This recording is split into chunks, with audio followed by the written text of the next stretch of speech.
கர்த்தர் நல்லோர். ஆமென். ஆண்டவராகிய இயேசு கிறிஸ்து நாமத்தினாலே சபையாரை நான் வாழ்த்துகிறேன். தொலைக்காட்சி மூலமாகவும் ஆன்லைன் மூலமாக பார்த்து கொண்டிருக்கிற ஒவ்வொருத்தரையும் மீண்டுமாக இயேசு கிறிஸ்து நாமத்தினாலே வாழ்த்துகிறேன். இன்னைக்கு 23வது நாள். இந்த 23வது நாளில் கூட நம்ம சிலுவை பற்றி நாம் நிறைய காரியங்கள் நம்ம தியானிக்க இருக்கிறோம். சிலுவையின் ஆசீர்வாதங்கள். ஆண்டவராகிய இயேசு கிறிஸ்து சிலுவையில் நமக்கென்று பல காரியத்தை செய்து முடித்திருக்கிறார். பிதாவும் நமக்காக பல காரியத்தை சிலுவையில் மூலமாக செய்து முடித்திருக்கிறார் என்பதையும் நம்ம பார்க்க இருக்கிறோம். மனுஷனை பாவம் செஞ்சாங்க பாருங்க. மனிதன் பாவம் பண்ணா, பாவம் பண்ணுன்னா வெறுமையா என்ன செய்யல, மனுஷனை அப்படியே விட்டுல, எப்படியே போ, எப்படியே கெட்டு போன்னு சொல்லி என்ன செய்யல, விடல.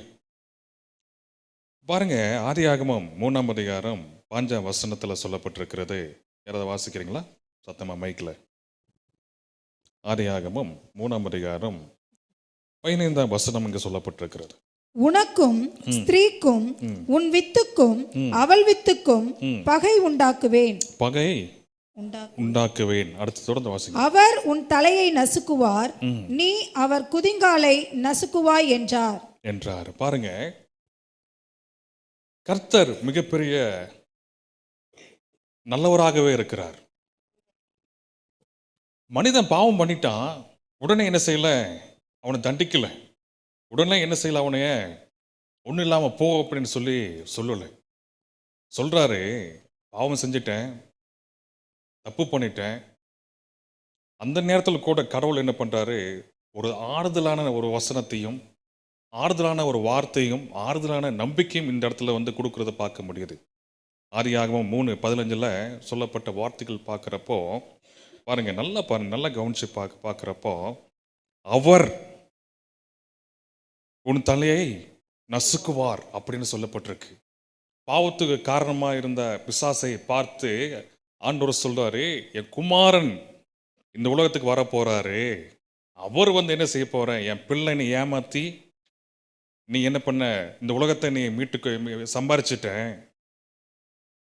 அவரும் என்னோட பிள்ளை என்ன செய்ய போற, இந்த உலகத்துக்கு வர போறாரு, ஒரே ஒரு பேரக்குமார் இந்த உலகத்துக்கு வர போறாரு, அவர் மூலியமா உன் தலையை என்ன செய்ய போற, நசுக்க போற அப்படின்னு சொல்லி அந்த இடத்துல ஒரு கட்டளையும் ஒரு ஞாபகத்தையும் என்ன பண்ணாரு, தேவன் என்ன பண்ணாரு, நிர்ணயம் பண்ணார். சிலர் சொல்றாங்க, என்ன சொல்றாங்க, என்னங்க மனுஷன் தப்பு பண்ணிட்டானல்ல, மன்னிச்சிருக்கலாம் அல்லவா அப்படின்னு கேட்குறாங்க. அப்படி மன்னிச்சிட்டோம்னா கடவுள் நியாயமற்றவராக இருப்பாரு, நீதி பாடகராக இருக்க முடியாது. தப்பு பண்ணிட்டா அவனுக்கு என்ன செய்யணும், தண்டனை கண்டிப்பாக என்ன செய்யணும், கொடுத்துதான் ஆகணும். சரி, அப்படியே தண்டனை கொடுத்தா இவ்வளோ என்ன சொல்லுவாங்க, இப்போ மன்னிச்சிருக்கூடாதா, கடவுள் இவ்வளோ கொடுமையான ஒரு ஆண்டவரா அப்படிங்க பேசுவாங்க. தப்பு பண்ணி தண்டனை கொடுத்தா என்ன சொல்றது, இப்படி பேசுகிற ஆட்களும் உண்டு. மன்னிச்சு விட்டாலும் அவர் நியாயமே இல்லாத ஆளு அப்படின்னு சொல்லி பேசுகிற ஆளு உண்டு. இப்படிப்பட்ட ஒரு சூழ்நிலையில் பிதாவானவர் மிகப்பெரிய ஒரு சம்பவத்தை செய்ய இருக்கிறார். அதுதான் இங்கே முதலில் அறிவிக்கப்பட்ட சுவிசேஷம்.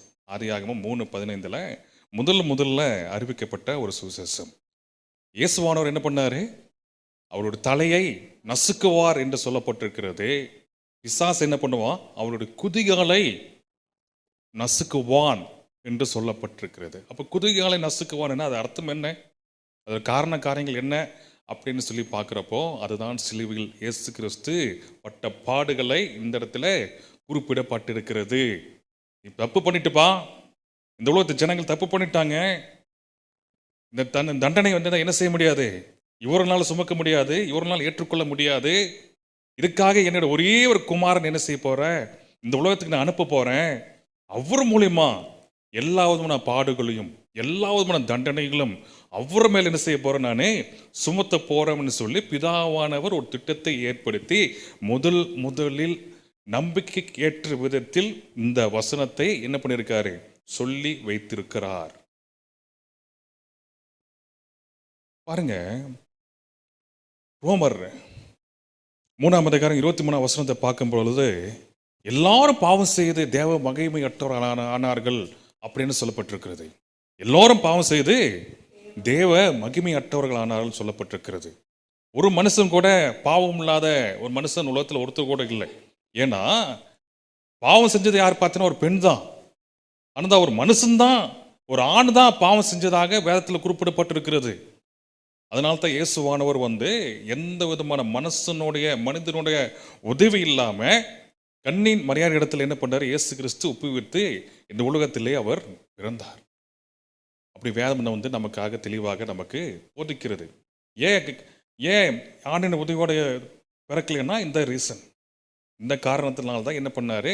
இயேசுவானவர் எந்த உன்னுடைய மனுஷனுடைய உதவி இல்லாம பரிசுத்த ஆவியானவர் துணை கொண்டு இந்த உலகத்தில் அவர் அவதரித்தார் என்று வேதம் நமக்கு தெளிவாக போதிக்கிறது, நம்ம பார்க்க முடியுது.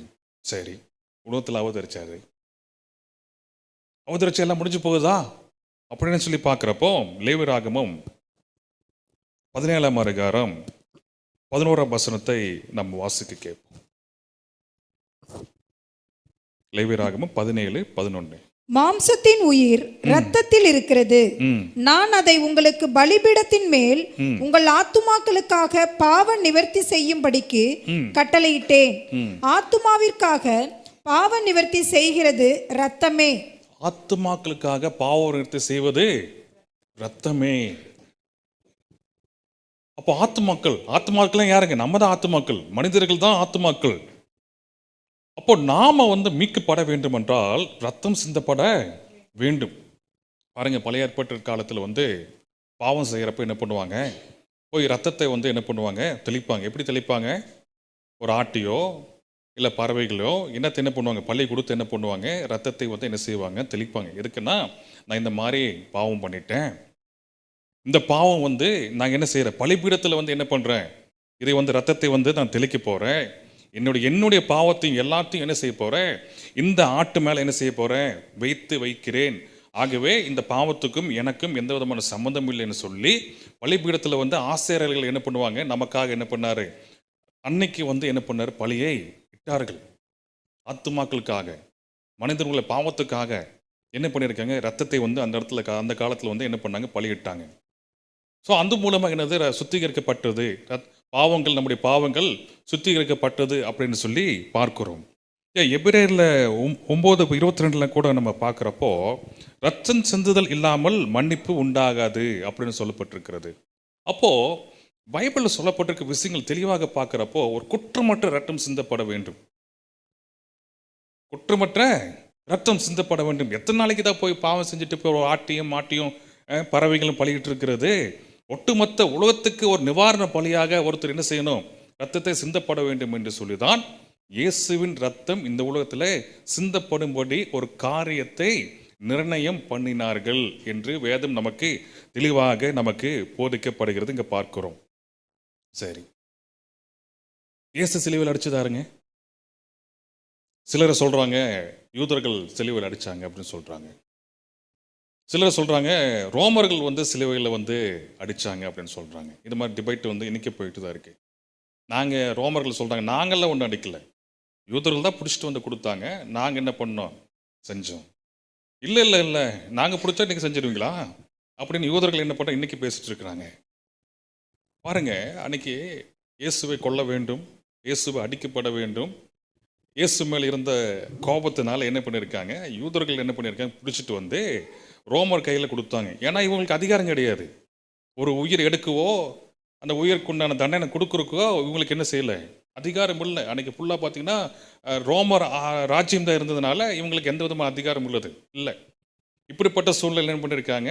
பிடிச்சிட்டு இயேசுவை இயேசு பிடிச்சிட்டு ரோமர் கை கொடுத்து அவங்க ஆணி அடித்தாங்க.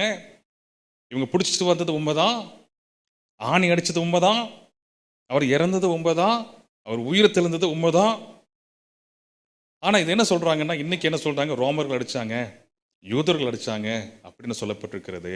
ஆனால் வேதம் என்ன சொல்லுதுன்னு சொல்லி நம்ம பார்க்கணும். வேதம் என்ன சொல்லுதுன்னு சொல்லி பார்க்கணும். வாசிக்கலாம். அப்போஸ்தலர் போங்க, 22ஆம் அதிகாரம் 22 வாசிங்க.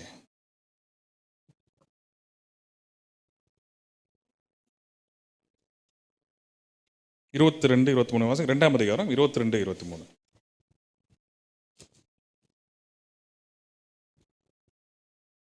இஸ்ரவேலரே, ம் நான் சொல்லும் வார்த்தைகளை கேளுங்கள். ம் நீங்கள் அறிந்திருக்கிறபடி நசரேயனாகிய இயேசுவை கொண்டு தேவன் உங்களுக்குள்ளே பலத்த செய்கைகளையும் அற்புதங்களையும் அடையாளங்களையும் நடப்பித்து அவைகளினாலே அவரை உங்களுக்கு வெளிப்படுத்தினார்.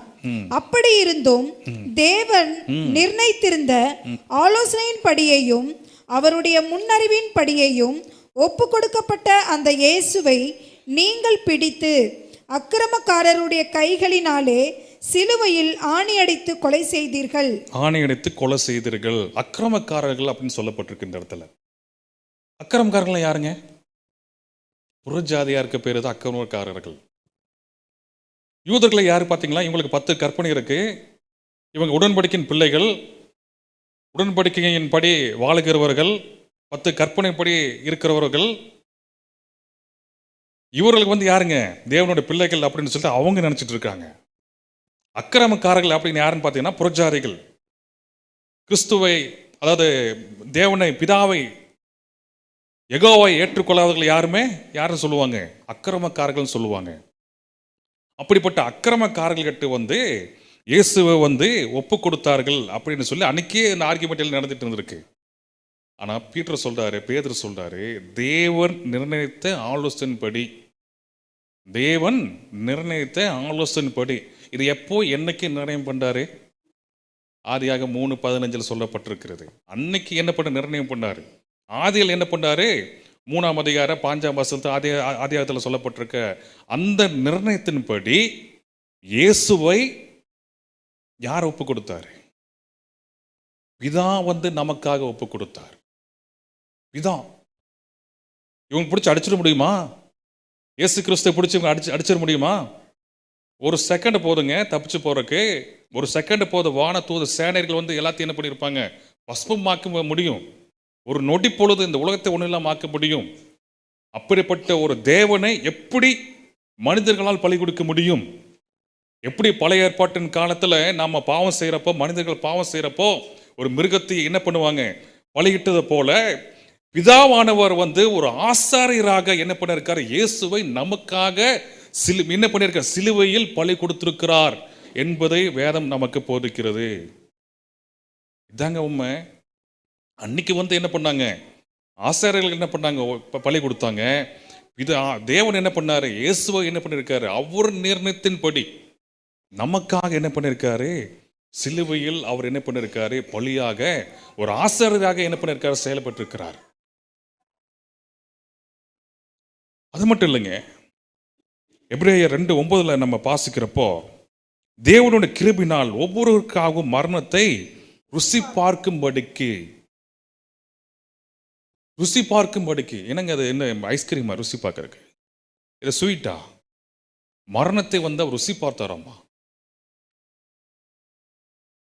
ரொம்ப ஒரு டேஸ்ட் பண்ணி என்ன பண்ணியிருக்காரு? அதை என்ஜாய் பண்ணி என்ன பண்ணியிருக்காரு? மரண சிலுவையை என்ன பண்ணியிருக்காரு? ஏற்றுக்கொண்டிருக்கிறார். யாருக்காக? நமக்காக, நம்ம ஒவ்வொருத்தருக்காக என்ன பண்ணியிருக்காரு? இப்படிப்பட்ட ஒரு மரணத்தை என்ன பண்ணியிருக்காரு? அவர் ஆவலாக என்ன பண்ணியிருக்காரு? சிலுவையில் என்ன பண்ணியிருக்காரு? மரணத்தை நம்ம ஒவ்வொருத்தருக்காக. நல்ல ஒரு வார்த்தை கவனிச்சு பாருங்க. ஒவ்வொருத்தருக்காக, இங்க இருக்கிற ஒவ்வொருத்தருக்காக, ஆன்லைனில் பார்த்திருக்கிறவங்க ஒவ்வொருத்தருக்காக, தொலைக்காட்சி மூலமாக பார்த்திருக்கவங்க ஒவ்வொருத்தருக்காக மரணத்தை அவர் ருசி பார்த்தார். நாம் வாழ்ந்திருக்கும்படி, நாம் சிறந்திருக்கும்படி, நாம் எல்லா விதமான ஒட்டுமொத்த நன்மைகள் பெறும்படி, இந்த பாவத்திலிருந்து விடுதலாகும்படி இயேசுவானவர் மரணத்தை ருசி பார்த்தார். நாம் வாழ்ந்திருக்கும்படி, நீடித்த ஆயுசு நாட்கள் வாழ்ந்திருக்கும்படி. இயேசு 33 வருஷம் தான் வாழ்ந்தாரு. அல்ப ஆயுசுன்னு சொல்லுவாங்க இந்த உலகத்துல. நாம் நீடிய வாழ்நாள் வாழும்படி அவர் இப்படிப்பட்ட சிலுவையில் தெய்வீக மகத்தான ஒரு மாற்றத்தை அவர் செய்து முடித்திருக்கிறார். இது என்ன சொல்லுவாங்க? டிவைன் எக்ஸ்சேஞ்ச் இந்த இடத்துல என்ன பண்ணிருக்கு? நடந்திருக்கு. பாருங்க, 2016 நினைக்கிறேன், 2016 சென்னையில் ஃப்ளட் வந்தது, ஒரு வெள்ளம் வந்தது. பார்த்துருக்கீங்களா? வெள்ளம் வந்தது பாருங்க. அந்த வெள்ளம் வர்றப்போ நானும் நாங்கள் சர்ச்சில் இருக்க எல்லாரும் என்ன பண்ணியிருக்காங்க, ஃப்ளட் ரிலீஃப் எல்லாம் ஒர்க் பண்ணிட்டு இருந்தோம். நியூஸில் கேள்விப்பட்டோம், அந்த வெள்ளம் அந்த சட்டர் ஓப்பன் பண்ணி விட்டோன்னே மட மட மட மடன்னு தண்ணி வந்துச்சும்மா. அந்த சைதைப்பாட்டில் இருக்கிற அந்த அந்த குடிசை ஓரத்தில் இருக்கிற வீடு எல்லாம் என்னாச்சு, உள்ள தண்ணியில் வந்து அடிச்சிட்டு போச்சுன்னு சொல்கிறாங்க. நியூஸில் பார்த்தோம், செய்திகள் வந்து கேள்விப்பட்டோம். இங்கே முடிச்சூர் பக்கத்தில் பார்த்தீங்கன்னா டக்குன்னு ஃபஸ்ட் ஃப்ளோரில் தண்ணி இருந்த மாதிரி இருந்தது, திடீர்னு 3rd ஃப்ளோர் வரைக்கும் தண்ணி உடனே வந்துருச்சுங்க. அந்த அளவுக்கு என்னாச்சு, தண்ணி வந்து மேலே வந்து ரைஸ் ஆச்சு அப்படின்னு சொன்னாங்க. 2016 டிசம்பர் மாதம் சென்னையில் எங்கே பார்த்தாலும் ஃப்ளட்டு. 2015 நினைக்கிறேன், ஃப்ளட்டு சென்னையில் எங்கே பார்த்தாலும் ஃப்ளட்டு, எங்கே பார்த்தாலும் தண்ணி. 2nd ஃப்ளோர் 3rd ஃப்ளோரில் வந்தது, சில ஹாஸ்பிட்டலில் தண்ணி உள்ளே வந்தது. அந்த அளவுக்கு என்ன பண்ணிருக்கு, அந்த அளவுக்கு என்ன பண்ணுது, ஜனங்கள் வந்து அந்த ஃப்ளட்டு என்ன பண்ணுச்சு, வெள்ளம் வந்து என்ன பண்ணுச்சு, ஜனங்கள் ஒரு செகண்ட்ல என்ன பண்ணுச்சு, ஆள் என்ன பண்ணுச்சு, காலி பண்ணிருச்சு. இது மாதிரி தான் ஒரு டேம் ஓப்பன் பண்ணி விட்டு எப்படி இருக்கு, ஒரு தேங்கிய ஃபுல் டேம் இருக்குது பார்த்தீங்களா, ஃபுல்லாக இருக்குது, நிரம்பி வளையுது. அப்படிப்பட்ட டேமை வந்து ஓப்பன் மட்டும் பண்ணி விட்டா எப்படி அந்த தண்ணி ஸ்பீடாக போய் வந்து அந்த எப்படி அந்த இடத்த நிரப்புதோ, அந்த வெள்ளம் எப்படி போய் தாக்குதோ, அந்த மாதிரி பாருங்க கடவுளோட கோபக்கினை வந்து ஒரு டேம் மாதிரி தேங்கிருச்சாமா. ஒரு டேம் மாதிரி தண்ணி அப்படியே என்ன இருக்கு, பொங்கிட்டு நிற்குதாமா. அந்த கோப ஆக்கினி சற்று திறந்த விட்டுடனே அந்த ஸ்பீடு மாதிரி எப்படி போகுதோ அது மாதிரி இயேசு மேல் வந்ததாமா. இயேசு வந்து அந்த கோபாக்கினை என்ன பண்ணியிருக்காரு, நமக்காக என்ன பண்ணியிருக்காரு, அவர் ஏற்றுக்கொண்டார் அப்படின்னு சொல்லப்பட்டிருக்கு. அப்படிப்பட்ட ஒரு கோபாக்கினை அவர் என்ன பண்ணியிருக்காரு, ஏற்றுக்கொண்டார். நமக்காக அவர் கோபாக்கினை என்ன பண்ணுறாரு, ஏற்றுக்கொண்டார். பாருங்க, நாம் பாவிகளாக இருந்தோம், கிறிஸ்துவுக்கு விரோதமாக நாம் இருந்தோம், பிதாக்கு நாம் விரோதமாக இருந்தோம், துரோகிகளாக இருந்தோம். நம்மை தேவன் என்ன பண்ணியிருக்காரு, தெரிந்து கொண்டு நீ அந்த பாவத்தை நீ அனுபவிக்க வேண்டாம், நீ அந்த தண்டனை என்ன செய்ய வேண்டாம், அனுபவிக்க வேண்டாம், உனக்காக என்ன செஞ்சிருக்க, நான் தண்டனை ஏற்றுக்கொள்கிறேன் அப்படின்னு சொல்லி இயேசுவானவர் என்ன பண்ணிருக்காரு, எல்லா விதமான தண்டனையை அவர் மேல் என்ன பண்ணிருக்காரு, ஏற்படுத்தி இன்னைக்கு நமக்கு என்ன பண்ணிருக்காரு, வெற்றி வாழ்வை கொடுத்து இருக்கிறார் என்று வேதம் நமக்கு போதிக்கப்படுகிறது. சரி,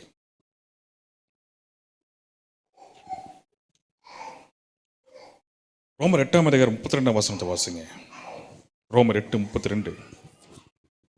தம்முடைய சொந்த குமாரன் என்றும் பாராமல் நம் எல்லாருக்காகவும் அவரை ஒப்பு கொடுத்தவர் அவரோடு கூட மற்ற எல்லாவற்றையும் நமக்கு அருளாதிருப்பது எப்படி? பாருங்க, தன்னுடைய சொந்த குமாரனை வந்து நமக்கு என்ன பண்ணிருக்காரு, ஒப்பு கொடுத்திருக்கிறார். நீங்கள் யாராவது உங்களை குமாரனை, உங்கள் குமாரத்தை வந்து இந்த உலகத்துக்கு ஒப்பு கொடுப்பீங்களா? கொடுக்க முடியுமா? அந்த மனம் வருமா? வராது. இதுல இருந்து தெரியுது பிதாவுனுடைய அன்பு எப்படிப்பட்டது என்று. நம்மளை நேசிக்கிறனால தான் பிதா வந்து என்ன பண்ணியிருக்காரு, தன்னுடைய ஒரே ஒரு குமாரனை வந்து என்ன பண்ணியிருக்காரு, நமக்காக என்ன பண்ணாரு, ஒப்பு கொடுத்தாரு. சிலர் சொல்லுவாங்க, கடவுள் வந்து மோசமானவர், கடவுள் வந்து மோசமானவர் அப்படின்னு சொல்லுவாங்க. கடவுள் வந்து கையொடிப்பார், கால் ஒடிப்பார் அப்படின்னு சொல்லுவாங்க. எங்க அவருக்கு இதுதான் வேலையா? அவர் அடையாள பிஸ்னஸாக பண்ணிட்டு இருக்காரு. கை உடைக்கிறதும் கால் உடைக்கிறதும் அவர் என்ன கட்ட பஞ்சாயத்தை பண்ணிட்டு இருக்காரு? இல்லைங்க, நாம் வாழ்ந்திருக்கும்படி ஒவ்வொருத்தருக்காக இயேசுவார் என்ன பண்ணியிருக்காரு, தன்னுடைய சொந்த குமாரனை என்ன பண்ணியிருக்காரு, ஒப்பு கொடுத்திருக்கிறார். இது தெரியாமல் நிறைய பேர் என்ன பண்ணியிருக்காங்க, கடவுள் வந்து மோசமான பார்வைகளை என்ன பண்ணியிருக்காங்க பார்த்துட்டு இருக்காங்க. மார்ட்டின் லூதர் கேள்விப்பட்டிருக்கீங்களா? மார்ட்டின் லூதர் 1483 வந்து ஜெர்மன் தேசத்தில் அவர் பிறந்தார். அவர் ரொம்ப நல்ல ஒரு மனுஷன் பாருங்க, நல்ல ஒரு மென்மையான ஒரு மனசாட்சி உள்ள ஒரு மனுஷன். அவங்க அப்பா பார்த்தாரு, என்ன பண்ணாருன்னா, இவனை எப்படியாவது என்ன செய்யணும், லாயருக்கு படிக்க வச்சிடணும். அந்த காலத்தில் பார்த்தீங்கன்னா லாயர் படிப்பு வந்து ரொம்ப மவுசு. எப்படியாவது இவனை என்ன செய்யணும், நல்ல நிலைமைக்கு கொண்டு போயிடணும்னு சொல்லி அவர் விரும்பினார். ஏன்னா அவர் வந்து இந்த சுரங்க வேலை தான் செஞ்சுட்டு இருந்தார். சுரங்கத்தில் வந்து ஒரு லேபர் மாதிரி ஒர்க் பண்ணிட்டு இருந்தார். ஆனால் அவருக்குள்ள ஒரு தரிசனம் இருந்தது, நல்ல ஒரு பிராட் மைண்டில் அவருக்கு இருந்தது. எப்படியாவது என் பையனை என்ன செய்யணும், லாயர் ஆக்கிட்டோம்னா இவனுடைய ஃபியூச்சர் நல்லா இருக்கும் அப்படின்னு சொல்லி ஒரு முடிவெடுத்து லா காலேஜில் கொண்டு போயிட்டு என்ன பண்ணியிருக்காரு, ஜாயின் பண்ணி வச்சிருக்கிறாரு. இவர் மார்ட்டின் லூதரும் என்ன பண்ணியிருக்காரு, அங்கே போய் படிச்சிருக்கிறாரு. கரெக்டாக கோயிலுக்கு போவார், அதாவது சபைக்கு என்ன பண்ணுவார், கரெக்டாக என்ன பண்ணுவார், போவார். கரெக்டாக சட்ட திட்டங்கள் எல்லாத்தையும் என்ன பண்ணுவார், கரெக்டாக ஃபாலோ பண்ணிட்டு இருப்பார். ரொம்ப இலகிய மனசு, ரொம்ப மென்மையான ஒரு மனசும் கொண்டவர் யார் பார்த்தீங்கன்னா மார்ட்டின் லூதர். சரி, இப்படி போயிட்டு வந்துட்டு இருந்தார். வீட்டுக்கும் காலேஜுக்கும் இது மாதிரி படிச்சுட்டு போயிட்டு வந்துட்டு இருந்தார். இன்றைக்கி இருக்கிற மாதிரி ஓலா கேபோ ஊப்பரோ மற்ற இன்னைக்கெல்லாம் கிடையாது. இன்றைக்கி இன்றைக்கி இருக்கிற ஸ்பெஷலிஸ்ட்லாம் அன்றைக்கி கிடையாது. நடந்ததே போகணும், நடந்ததாக வரணும். அவர் வீட்டுக்கும் காலேஜுக்கு பார்த்தீங்கன்னா சில மைல் தூரங்கள் நடந்ததாக போகிறோம்மா. காட்டில் வழியாக என்ன பண்ணி நடந்து போகணுமாம்மா. அப்படி நடந்து போயிட்டுருக்கப்போ ஒரு நாள் தன்னுடைய நண்பன் மின்னலை தாக்கி இறந்து போயிட்டாராம்மா. அந்த விஷயம் இவர் மைண்டில் எப்பவுமே இருக்குமாம்மா. ஒரு நாள் இவர் நடந்து வந்துட்டு இருக்காரு. பயங்கர அடமலை, பயங்கரமான ஒரு மழை பெய்யுது. மின்னல் லைட்டு அடிச்சிட்டு இருக்கு. என்ன பண்ணுறது தெரியல. அப்போதான் இவர் வேண்டிட்டாராம்மா, ஆண்டவரே என்னை காப்பாற்றும், செயின்ட் ஆம்ப் அப்படின்னு சொல்லி ஒரு புனிதர்கிட்ட வேண்டிட்டாராம்மா. நான் இந்த மின்னல்லேருந்து தப்பிச்சு நான் எப்படியாவது நான் வீட்டுக்கு போயிட்டோம்னா நான் என்ன செய்ய போகிறேன், ஒரு மாங்க் ஆக போகிறேன், அதாவது ஒரு துறவி ஆயிடுறேன், உங்கள் பணியை செய்ய நான் வர்றேன் அப்படின்னு சொல்லி அவர் ஒரு பொருத்தனை பண்ணிட்டாராம்மா. அதே மாதிரி என்ன பண்ணாரு, காப்பாற்றப்பட்டு வீட்டுக்கு போயிட்டார். வீட்டுக்கு போயிட்டு வீட்டில் அன்றைக்கி போய் நிம்மதியாக படுத்து தூக்குனார். இவர் தான் ரொம்ப மென்மையான மனசாட்சி உள்ள ஒரு நபராச்சே. காலேஜுக்கு போகிறாரு, அங்கே படிக்க முடியல. ஐயோ, நம்ம இப்படி என்ன செஞ்ச பொருத்தனை பண்ணிட்டுமே, நம்ம எப்படியாவது என்ன செய்யணும், மாங்க் ஆயிடணும் அப்படின்னு சொல்லி ஒரு முடிவு எடுக்க ஆரம்பித்தார். மனசு ஊற்றிக்கிட்டே இருக்குது, என்ன பண்ணுறதுன்னு தெரியல. நம்ம அப்பா வேற லாயர் படிக்கணும்னு சொல்லிட்டு இருக்காரு. ஆனால் இப்படி ஒரு முடிவு எடுத்து நம்ம வேண்டிட்டோம், கடவுள் சொன்ன வாக்கு என்ன செய்ய நம்ம நிறைவேற்றணுமே அப்படின்னு சொல்லி என்ன பண்ணார், ஒரு தீர்மானத்தை எடுத்து அவர் என்ன பண்ணார், நிறைவேற்றணும் அப்படின்னு சொல்லிட்டு என்ன பண்ணார், ஒரு துறவரத்தில் போய் ஜாயின் பண்ணிட்டார். கத்தோலிக்க துறவரத்தில் போய் என்ன பண்ணார், ஜாயின் பண்ணார். அங்கே போகிறப்போ கடவுள் எப்படியாவது என்ன செய்யணும், நான் பிரியப்படுத்தணும், கடவுளுக்கு இனியான அந்த நீதி என்ன செய்ய நான் பெற்றுக்கொள்ள வேண்டும் அப்படின்னு சொல்லி அவர் என்ன பண்ணியிருக்காரு, வேண்டுதலை செஞ்சாராமா. என்னதான் வேண்டுதல் செஞ்சாலும், என்னதான் கடவுளுக்கு பிரியமாக நடந்தாலும், என்னுடைய நீதி எல்லாம் அழுக்கும் கந்தையமான குப்பையாக இருக்கிறதே அப்படின்னு சொல்லி அவர் ஃபீல் பண்ணாராமா. பாருங்க, முட்டிகாலே கீழேருந்து மேலே வரைக்கும் சர்ச்சில் நடந்து போகிறாமா. முட்டி போட்டு முட்டிலே நடந்து போகிறாமா. அந்த அளவுக்கு என்ன பண்ண அர்ப்பணிப்பு செஞ்சாராமா. சர்ச்செல்லாம் என்ன பண்ண ஒரு க்ளீன் பண்ண வராமா. ஏன்னா கடவுள் எப்படியாவது நான் பிரியப்படுத்தணும், கடவுளுக்கு எப்படியாவது நான் பிரியமான ஒரு பிள்ளையாக இருக்குன்னு சொல்லி எவ்வளோதான் முயற்சி எடுத்தாலும், எவ்வளோதான் கடவுளுக்கு அவர் கிரிகள் பண்ணாலும் கடைசியில் பார்க்கப்போ ரிசல்ட் ஒன்றுமே கிடையாது. ஐயோயோ, என்னோட நீதி அழுக்கும் கந்தையமாக குப்பையுமாக இருக்கிறதே, நான் செய்கிறேன், ஆனால் இதில் எனக்கு எந்த விதமான திருப்தி இல்லையே, எப்படி பார்த்தாலும் நான் நீதிமான இருக்க முடியலையே, கடவுள் எதிர்பார்க்குற பரிசுத்தத்தை என்ன செய்ய முடியல, நான் பெற முடியலையே அப்படின்னு சொல்லி ரொம்ப வேதனையோடு இருந்தாராம்மா. அப்போ தான் போய் ஒரு ஃபாதிரிகிட்ட போயிட்டு, வயசான ஒரு பாதிரிகிட்ட போயிட்டு, இந்த கடவுள் எவ்வளோ கெட்டவர் பாருங்க, அவரை மாதிரியே நான் இருக்கணும்னு எதிர்பார்க்குறாரு, நான் இது எங்கே போக முடியும், அவரை மாதிரியே, அவர் கடவுள் பரிசுத்தர், நான் மனுஷன், நான் எப்படி அவர் மாதிரியே நான் இருக்க முடியும், இந்த கடவுள் எவ்வளோ மோசமான கடவுள், ஏன் என்னை இப்படி போட்டு என்னை தண்டிக்கிறாரு, ஏன் எனக்கு இப்படி போட்டு சித்திரவதை பண்ணுறாரு அப்படின்னு சொல்லி ஃபீல் பண்ணாராமா. கொட்டி அழுதாராமா. அந்த பெரியவர் சொன்னாராமா, தம்பி, கடவுள் ரொம்ப நல்லவர், சொல்லுங்க, கடவுள் ரொம்ப நல்லவர், இது கண்டிப்பாக உனக்கு என்ன பண்ணுவார், வெளிப்படுத்துவார் அப்படின்னு சொல்லிட்டு கவனம் போயிட்டாராமா. அதுக்கப்புறம் விட்டன்பர்க் அப்படின்னு சொல்லி ஜெர்மனில் ஒரு இடத்துல ஒரு கல்லூரி ஆரம்பிக்கப்பட்டது. அந்த கல்லூரியில் என்ன பார்த்தீங்கன்னா, சங்கீத புஸ்தகங்கள், அதை பவுல் எழுதிய நிருபத்தை பற்றி அங்கே விளக்கமாக போதிக்கணுமாம்மா. போதிக்கிறதுக்கு என்ன பண்ணியிருக்காங்க, இவருக்கு அனுப்பியிருக்காங்க. இவர் டீட்டெயிலாக படிக்கிற ஆள், ஒரு சப்ஜெக்ட் எடுத்தோன்னா டீட்டெயிலாக என்ன பண்ணுவார், படிப்பார். அவர் அங்கே என்ன பண்ண போய் படிக்க போயிட்டு இருக்காரு. அங்கே போய் டீச் பண்ண ஆரம்பிக்கிறார். சங்கீதத்தை எடுத்து ஒரு டீச் பண்ணுறாரு, ரோமரை புத்தகத்தை எடுத்து டீச் பண்ணுறாரு. இல்லை டீச் பண்ணிருக்கப்போ ஒரு நாள் நைட் உட்காந்து படிச்சுட்டு இருக்கப்போ ரோமர் 1ஆம் அதிகாரம் 17ஆம் வசனம் படிக்க ஆரம்பிச்சாராம். 1:17, ரோமர் 1:17. விசுவாசத்தினாலே நீதிமான் பிழைப்பான் என்று எழுதியிருக்கிறபடி விசுவாசத்தினால் உண்டாகும் தேவ நீதி விசுவாசத்திற்கென்று அந்த சுவிசேஷத்தினால் வெளிப்படுத்தப்படுகிறது. அந்த சுவிசேஷத்தினால் வெளிப்படுத்தப்படுகிறது. சுவிசேஷம் என்னது, இயேசு, இயேசு மூலமாக வெளிப்படுத்தப்படுகிறது அப்படிங்கிற விஷயத்தை அப்போதான் என்ன பண்ணாரு, புரிய ஆரம்பிச்சிருமா. ஓஹோ, நான் எதிர்பார்க்கிற நீதி என்னோட கிரியையினாலே செய்ய முடியாது, அவர் இலவசமாக என்ன பண்ண எனக்கு தர்றாரு, நான் விசுவாசிச்ச போதும், நானே விசுவாசித்தால் போதும் அப்படின்னு சொல்லி அந்த விஷயம் வந்து அப்போதான் அவருக்கு லைட் அடிச்சதாமா, ஒரு வெளிப்பாடு அவருக்கு கிடைச்சதாமா. இத்தனை நாள் நான் தேடிட்டு இருக்கிற நீதி வந்து நாம் விசுவாச்சா போதும், இவ்வளவு இலவசமா கடவுள் என்ன பண்ணிருக்காரு, கொடுத்திருக்கிறாரு. இவ்வளவு எளிமையா என்ன பண்ணிருக்க கடவுள் ஏற்படுத்திருக்கிறாரு. நான் என்னமோ என்னோட கிரியினால இந்த நீதியை பெற்றுக்கொள்ள முடியும்னு நினைச்சிட்டு இருந்தேன். இப்ப அவர் என்ன பண்ணிருக்காரு, அவரை போலவே, அவரை மாதிரியே, அவரை எப்படி இருக்கிறோம் அதே மாதிரி நான் இருக்கணும்னு சொல்லி அவருடைய நீதியை என்ன பண்ணிருக்காரு, இலவசமாய் நமக்கு என்ன பண்ணிருக்காரு, கொடுத்திருக்கிறாரு அப்படின்னு சொல்லி அவர் உள்ளம் வந்து பூரித்துதாமா. அப்ப சொல்றாராமா, வெளியே போய் கத்துறாராமா, கர்த்தர் நல்லவர். கொஞ்ச நாளுக்கு முன்னாடி வரைக்கும் அவர் யோசிச்சாராமா, என்ன யோசிச்சாருன்னா, கடவுள் எவ்வளவு கெட்டவர்னு சொல்லி இந்த வார்த்தை படிச்சுடனே சொல்றான், உண்மையில இவருதான் நல்ல தேவன் அப்படின்னு சொல்லி கடவுளை வந்து அவன் என்ன செய்யறாரு, மகிமைப்படுத்த ஆரம்பிச்சார். அப்போ இயேசு கிறிஸ்து மூலமாக நாம் நீதிமான்களாக்கப்படுகிறோம். கடவுள் போலவே நாமும் இருக்கிறோம். கடவுளை போலவே நாம் என்ன செய்கிறோம், பரிசுத்தராக இருக்கிறோம்.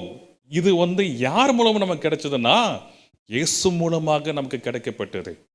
இந்த நீதிமான் என்ற அந்தஸ்தை பிதாவானவர் இயேசு கிறிஸ்துவை ஏற்படுத்தி, இயேசு கிறிஸ்து மூலமாக, இயேசு கிறிஸ்துவின் மத்தியஸ்தர் மூலமாக நமக்கு இலவசமாக நீதிமான் என்கிற ஒரு ஸ்தானத்தை ஏற்படுத்தியிருக்கிறார். பாருங்க, பிதா கிட்ட சேர்றதுக்கு ஒரு உயிரை கொன்று அவர் மூலமாக நீதிமான ஆக்கி நம்ம என்ன பண்ணியிருக்கிறாரு, ஒப்புரவாக்கியிருக்கிறார். அவர் பிள்ளையாக என்ன பண்ணியிருக்காரு, மாற்றி இருக்கிறார். இப்படிப்பட்ட ஒரு நீதிமான் என்கிற ஒரு ஸ்தானத்தை வந்து இயேசுவானவர் வந்து நமக்காக என்ன பண்ணியிருக்காரு, ஏற்படுத்தியிருக்கிறார்.